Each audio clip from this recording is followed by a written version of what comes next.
সবাইকে জয় যিশু, praise the Lord. ঈশ্বরের সত্যের বাক্য, ইংরেজিতে the truth of the word of God. আমরা যখনই যা কিছু করি না কেন, এই বাইবেল থেকে আমরা যেন সরে না যাই। আর যদি বাইবেল থেকে যদি সরে যাই, আমাদের সকলকে ঈশ্বর নেমন্তন্ন করছে এই বাইবেলের মধ্যে এবং বাইবেল ভিত্তির ওপরে আমরা যেন জীবনযাপন করি। আসুন আমরা প্রার্থনা করি, প্রত্যেকটা ভ্রাত ভগ্নীগণের জীবনে ঈশ্বর তোমার পবিত্র বচনের মাধ্যমে তুমি কথা বলো, আমরা যেন সত্যটা জানতে পারি এবং সত্য যেন আমাদেরকে প্রত্যেক জনকে মুক্তি দেয়। ধন্যবাদ জানাই, যিশুর নামে চাইলাম, আমেন। আপনারা যারা যারা সাবস্ক্রাইব করেননি অবশ্যই করবেন, the truth of the word of God. তাহলে নেক্সট যখনই আমরা ভিডিও দেব, যখন মেনে চলবো, গ্যারান্টি আমরা সকলে ঈশ্বরের মধ্যে গেঁথে উঠব। Praise the Lord. আসুন আমরা আজকে একটুখানি দেখে নেব, প্রথম যোহন থেকে একটুখানি আমরা দেখে নেব, প্রথম যোহনের 5 থেকে একটুখানি আমরা দেখে নেব, প্রথম যোহনের 5 এবং সেটা কি বলছে একটুখানি আমরা দেখে নেব। ইংলিশ থেকে আমরা প্রথমে আলোচনা করব, তারপর আমরা বাংলায় একটুখানি দেখে নেব। এখানে বলছে প্রথম যোহন 5:5 এখানে বলছে, everyone who believes that Jesus is the Christ has become a child of god. এইটার মধ্যে পুরো পৃথিবী লুকোনো রয়েছে। নাম্বার 1 এখানে বলছে এভরিওয়ান হু বিলিভস। এবার প্রশ্ন হয়েছে, আমি যদি বলি আপনি প্রভুকে জিজ্ঞেস করুন, বিশ্বাস করুন, হ্যাঁ দাদা আমি বিশ্বাস করি। আপনি প্রভুকে বিশ্বাস করেন, হ্যাঁ দাদা আমি বিশ্বাস করি। এই বিশ্বাসের কথা বলা হচ্ছে না এখানে। এটাকে অনেকে ম্যানুপুলেট করে তাদের নিজের স্বার্থের জন্য তাদেরকে অনেক ধরনের কথাবার্তা বলা হয়। কিন্তু দেখুন, ঠিক মতন আমি যদি নিখুঁতভাবে যদি পড়ি, এখানে বলছে এভরিওয়ান, সকলে, who believe that Jesus is the Christ. Number 1, believe Jesus is the Christ. Christ বলতে আপনার আর আমার মুক্তিদাতা, ত্রাণকর্তা, পরিত্রাণদাতা। বিলিভ, এই বিলিভের মধ্যে যা যা কিছু বচনে লেখা রয়েছে, যখন আমি মেনে চলা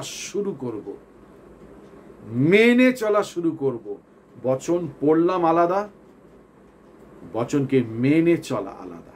যখনই আমি মেনে চলব, তখনই আমি ঈশ্বরকে প্রেম করা শুরু করেছি। যোহনের মধ্যে বলেছে, ইংরেজিতে বলছে, ইফ ইউ লাভ মি। সেই প্রেমের কথা বলছে, if you love me keep my commandments বা ওবে মাই কমান্ডমেন্টস। তুমি যদি আমায় প্রেম করো, আমার সকল বাক্য মেনে চলবে। সোজা বাংলা ভাষায় বলছি আমরা। তো সেই হচ্ছে ব্যাপার। Everyone that believes Jesus is Christ has become a child of god. এবার বাস্তবিক আমি কি চাইল্ড অফ গড হয়েছি, ঈশ্বরের সন্তান হয়েছি? হ্যাঁ দাদা আমি ঈশ্বরের সন্তান হয়েছি। বাস্তবিক আমি কি ঈশ্বরের সন্ততি হয়েছি? হ্যাঁ দাদা।